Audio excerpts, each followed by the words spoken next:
5 seconds. Start.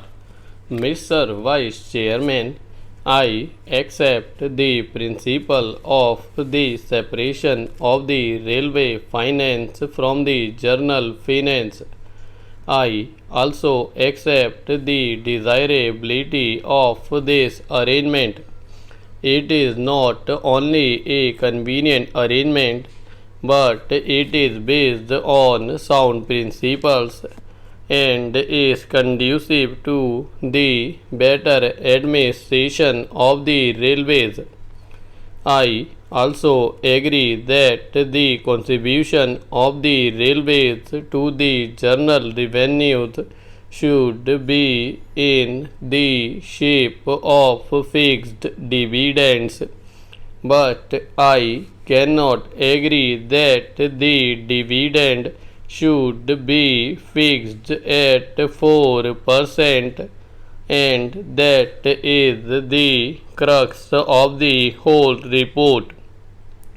As a matter of fact, the committee was instituted only to go into that matter, whether the dividend payable at the present time, that is 4%, was reasonable or not, and whether this arrangement should continue. When I say that I do not agree to the rate of dividend, I wish to submit that enough material has not been placed in our hands to judge whether the dividend which is being fixed is fixed on some sound basis or not. The committee has not examined certain vital matters concerning the administration of the railways, and what I find is that the whole arrangement is very superficial. It appears to me that the railway administration and the finance administration came to an agreement, and the committee did not find it necessary, because of the agreement between the two ministries, to examine and go into the vital matters which affect this issue. It is not clear how this dividend, if fixed at 4%, is going to react on the working of the railways, and particularly on the future development of the railways, and also on the present structure of the fares and freights. This question has not at all been examined, and we do not know what reaction it is likely to have. These are very vital matters, and I think that they need a thorough examination before we can come to correct conclusion in this matter. As we know, there is a pressing demand for reduction in the railway fares, particularly for third-class passengers. This demand has been made on the floor of this House, and I think there is great justification behind this demand, and more particularly now when we find that the prices of agricultural goods have gone down we will have to take into consideration the question whether the rural population who will get much lesser return for their products now will be able to pay the same fares and freights. I also wish to draw your attention to the fact that the Federation of Indian Chambers of Commerce had submitted a memorandum to the Honorable the Railway Minister asking him for an examination and revision of the freight structure.